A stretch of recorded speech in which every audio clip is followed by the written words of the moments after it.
Shri Gayatri tours and travels Chardham yatra complete travel plan. Kavitha party పేరుపై BRS అభ్యంతరాలు చెబుతుంది. టీఆర్ఎస్ను పోలినటువంటి పేరు పెట్టడంపై సీరియస్గా ఉంది బీఆర్ఎస్. పార్టీ పేరులో సమితికి బదులుగా సేన అని మార్చారు కవిత. కేంద్ర ఎన్నికల సంఘం వద్దకు బీఆర్ఎస్ బృందం వెళ్లనుంది. ప్రధానంగా న్యాయ నిపుణులతో మాజీ మంత్రులు హరీష్ రావు, కేటీఆర్తో పాటుగా వినోద్ మంతనాలు జరుపుతున్నారు. వినోద్ నేతృత్వంలో ఢిల్లీకి వెళ్లనున్నారు న్యాయవాదుల బృందం. ఈ నేపథ్యంలో కేంద్ర ఎన్నికల కమిషన్తో భేటీ అయ్యేటువంటి అవకాశం అయితే చాలా స్పష్టంగా కనబడుతుంది.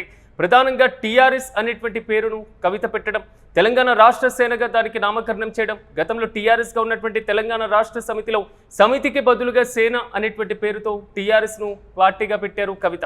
ఈ నేపథ్యంలో బీఆర్ఎస్గా మారినప్పటికీ పార్టీ నమోదుకు సంబంధించి పార్టీగా టీఆర్ఎస్ నుంచి బీఆర్ఎస్ మార్పు తర్వాత 6 ఏళ్లు ఆ పార్టీ మీద ఉండేటువంటి హక్కులకు సంబంధించి బీఆర్ఎస్ న్యాయ పోరాటానికి సిద్ధమైనట్లుగా తెలుస్తుంది. ఈ నేపథ్యంలో టీఆర్ఎస్ను పోలినటువంటి పేరు పెట్టడం పైన బీఆర్ఎస్ సీరియస్గా ఉంది. పార్టీలో సమితికి బదులుగా సేన అని మార్చినంత మాత్రాన ఒరిజినలే అంటూ నిన్న బీఆర్ఎస్ చేసినటువంటి ట్వీట్లు, మరి ముఖ్యంగా తాజాగా కవిత పార్టీ పైన బీఆర్ఎస్ చేస్తున్నటువంటి ఆరోపణలు కూడా తెలిసిందే. ఇక ఇదే అంశానికి సంబంధించి మరింత సమాచారం మా ప్రతినిధి సత్య అందిస్తారు. సత్య, చెప్పండి, బీఆర్ఎస్ మాత్రం న్యాయ పోరాటానికి సిద్ధమవుతున్నట్లుగా తెలుస్తుంది. న్యాయ నిపుణులతో కూడా మంతనాలు జరుపుతున్నారు. సో ఇప్పుడు న్యాయ పోరాటం చేస్తే ఎంతవరకు ప్రక్రియ కొంతవరకు ఆపేటువంటి అవకాశం ఉంటుంది? పూర్తి అప్డేట్స్ ఏంటి? సిరాజ్, ప్రధానంగా టిఆర్ఎస్ పేరు పెట్టిన తర్వాత కవితకు సంబంధించినటువంటి వ్యవహారంలో ఇప్పటికే కేటీఆర్ మరి న్యాయ నిపుణుల బృందం అంతా కూడా మరి అటు ఢిల్లీలోని న్యాయ నిపుణులతో కూడా చర్చిస్తున్నట్టు తెలుస్తా ఉంది. సో నిజంగా టిఆర్ఎస్ పేరు అనేది ఏదైతే తెలంగాణ రాష్ట్ర సేన అనేది మరి ఉంటుందా, దీనికి ఒక అసోసియేషన్ అనేది కింద కొంత షార్ట్ గా పెట్టిన పరిస్థితి కనబడుతోంది. అంటే జాగృతికి అనుసంధానంగా ఇది పెట్టిన పరిస్థితులు కనబడుతున్నాయి. సో ప్రధానంగా టిఆర్ఎస్ పేరు ప్రస్తుతం ఉంటుందా ఉండదా అనేది కూడా మరి చూడాల్సిన విషయం అయితే ఉంటది సిరాజ్. దాంతో పాటు మరి అసలు ఏం జరగబోతుంది ఏంటి అనేది కొంత చర్చనీయాంశమైన పరిస్థితి కనబడుతోంది. ఇప్పటికే ఆ టిఆర్ఎస్ పేరు, ఖచ్చితంగా టిఆర్ఎస్ పేరు అనేది పెద్ద ఎత్తున తెలంగాణ ప్రజలకు అందరికీ కూడా సుపరిచితం. ఆ పేరు అంటే కూడా చాలా మందికి తెలుసు. టిఆర్ఎస్ పేరు అంటే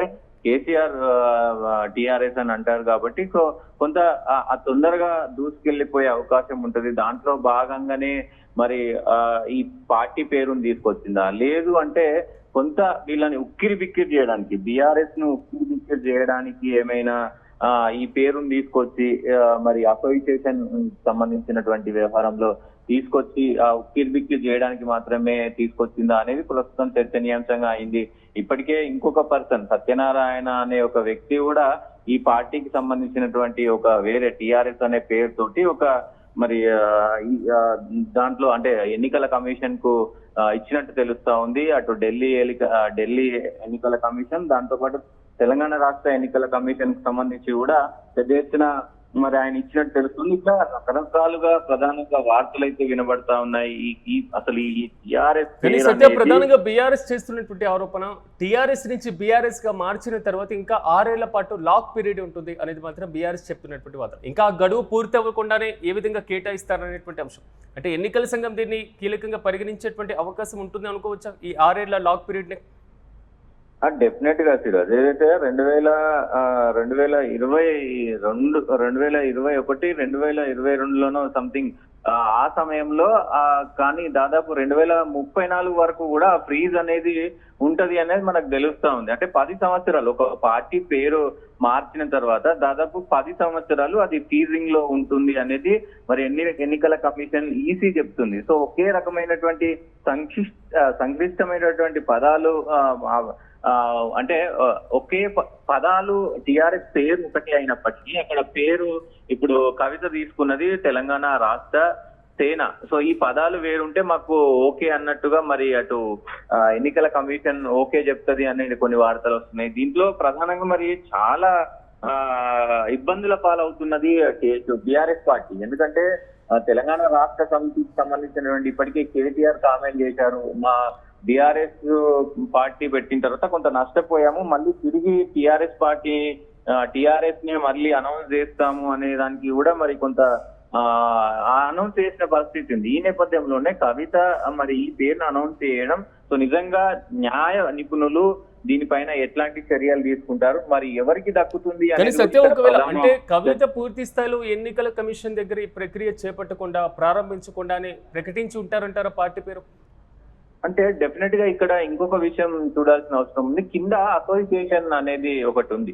ఓకే. సో ఆ టిఆర్ఎస్ కింద అసోసియేషన్ అనేది ఒక చిన్న వర్డ్ ఉంటది. సో అది అనుబంధ సంస్థ కింద పెట్టుకునే అవకాశం ఉంటది. అంటే తెలంగాణ జాగృతికి సంబంధించి అనుబంధ సంస్థలుగా టిఆర్ఎస్ అసోసియేషన్ అనేది ఉంటది. ఈ తెలంగాణ రాష్ట్ర సేన అనుబంధ సంస్థ ఉంటది అనేది కూడా అట్లా ఎన్నికల అధికారులకు చెప్పే అవకాశం ఉంటుంది. సో సిరాజ్ మీరు అన్నట్లు ఇప్పుడు ఈ టిఆర్ఎస్ మొత్తం కూడా టిఆర్ఎస్ పేరు అనేది మొత్తం రాష్ట్ర వ్యాప్తంగా ప్రకంపన సృష్టిస్తుంది. ఎందుకంటే వేరే వ్యక్తి తెలంగాణ రాష్ట్ర ఫ్రంట్ అనేది ఒకటి వేరే వ్యక్తి సత్యనారాయణ అనే వ్యక్తి కూడా ఆయన రిజిస్టర్ చేసుకున్నట్లు ఆయన చెప్తా ఉన్నారు.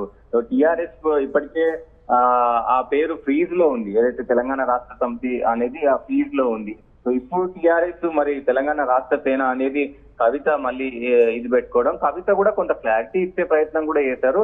మా న్యాయ నిపుణులు చాలా టెక్నికల్ టీం చాలా ప్రతిష్టాత్మకంగా ఉంది, చాలా మంచిగా పనిచేస్తా ఉన్నారు, చాలా దృఢంగా ఉంది, ఖచ్చితంగా ఈ పేరు మాకు వస్తుంది అంటూ కూడా మరి ఆమె ధీమా వ్యక్తం చేస్తా ఉన్నారు. సో ప్రస్తుతం మరి అటు టిఆర్ఎస్ ఇప్పుడున్నటువంటి బిఆర్ఎస్ పార్టీ మరి న్యాయ నిపుణులతో అటు ఈసీ అధికారులకు ఏం కంప్లైంట్ చేస్తారనేది ఒకవైపు, ఇంకోవైపు టిఆర్ఎస్ పార్టీ అనేది ఇంకొక ఏదైతే ఆ ఫ్రంట్ టిఆర్ఎస్ ఫ్రంట్ అనేది ఇంకొక సత్యనారాయణ అనే వ్యక్తి పెట్టుకున్నారు. ఆయన మరి ఎట్లాంటి న్యాయ నిపుణులు ఆయన కూడా న్యాయ పోరాటం చేస్తాను, నేను ఖచ్చితంగా మా అడ్వకేట్ తో కూడా ఇటు ఢిల్లీలో ఇటు తెలంగాణ రాష్ట్రంలో ఇటు ఈసీతో కొట్లాడతానంటూ కూడా ఆయన చెప్తున్నారు. సో మొత్తం మీద ఈ ఉదాంతం మొత్తం కూడా ఈ టిఆర్ఎస్ పేరు వెనుక పెద్ద ఎత్తున ముగ్గురు వ్యక్తులకు సంబంధించి పెద్ద చర్చ జరుగుతుంది. దాంట్లో కొంత టిఆర్ఎస్ అలాగే బిఆర్ఎస్ మధ్య చర్చ జరుగుతుంది. కానీ సత్య కొంతవరకు సాధారణంగా పాతగా ఉన్నటువంటి బిఆర్ఎస్ పూర్వ పేరు టిఆర్ఎస్, కానీ ఇప్పుడు టిఆర్ఎస్ ఎస్ఏ ఉన్న కవిత దాన్ని ప్రకటించలేదు. ఎన్నికల కమిషన్ దగ్గర టిఆర్ఎస్ ఎస్ఏ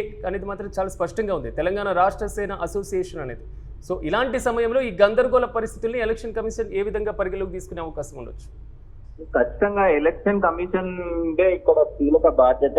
ఎలక్షన్ కమిషన్ నిజంగా మరి ఎవరికి అప్రూవల్ ఇస్తారు, నిజంగా మరి ఓకే అయ్యే అవకాశం ఉంటుందా? పార్టీ పేరు పెట్టినంత మాత్రాన ప్రస్తుతం మరి ఎలక్షన్స్ పోయే అవకాశం లేదు కాబట్టి మరి ఎలక్షన్స్ టైంలో లేదంటే కొన్ని రోజుల తర్వాత మరి పార్టీ పేరు ఏమైనా మార్చే అవకాశాలు ఉంటాయా? నిజంగా మరి ఆ పార్టీకి సంబంధించినటువంటి వ్యవహారంలో ఎలక్షన్ కమిషన్ ఏ రకంగా స్పందిస్తుంది అనేది ప్రధాన అంశం. ఒకవేళ రిజెక్ట్ చేస్తే కనుక తను ముందే ఏదైతే జతపరుచుకున్నారో తెలంగాణ జాగృతి అనేది ఉంది. సో అది మరి టీజేఎస్ గా ఉంది.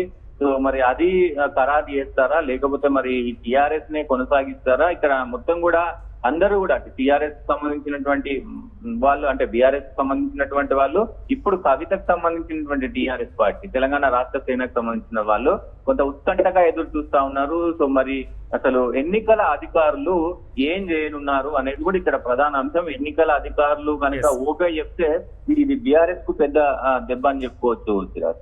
Right Satya, thank you. మొత్తం మీద కవిత పార్టీ పేరుపై బీఆర్ఎస్ అభ్యంతరాలు చెప్తుంది. టీఆర్ఎస్ ను పోలినటువంటి పేరు పెట్టడం పైన సీరియస్ గా ఉంది బీఆర్ఎస్. పార్టీ పేరులో సమితికి బదులుగా సేన అని మార్చారు కవిత. కానీ కేంద్ర ఎన్నికల సంఘం వద్దకు బీఆర్ఎస్ బృందం వెళ్లనుంది.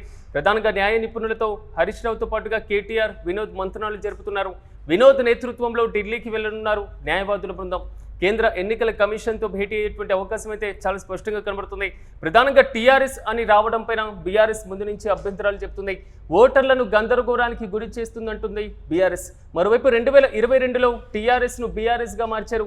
సో బీఆర్ఎస్ను నెలకొల్పిన టీఆర్ఎస్కు ఇంకా 6 ఏళ్ల పాటు లాక్ పీరియడ్ ఉందనేది మాత్రం బీఆర్ఎస్ బలంగా వాదిస్తుంది. గడువు పూర్తవ్వకుండానే టీఆర్ఎస్ను పోలినటువంటి పేరు పెట్టడం నిబంధనలకు విరుద్ధం అంటుంది బీఆర్ఎస్. మొత్తం మీద చూడాలి కేంద్ర ఎన్నికల సంఘం ఏ విధంగా పరిగణలోకి తీసుకునేటువంటి అవకాశం కనబడుతుంది. మరోవైపు టీఆర్ఎస్తో బీఆర్ఎస్గా మారినటువంటి వైనం, మరోవైపు టీఆర్ఎస్ఏగా కవిత పెట్టినటువంటి పేరు టీఆర్ఎస్గా నిన్న ప్రకటించినటువంటి వైనం. కానీ బీఆర్ఎస్ చెప్తున్నటువంటి అభ్యంతరాలను కేంద్ర ఎన్నికల సంఘం పరిగణలోకి తీసుకునేటువంటి అవకాశం కనబడుతుందా?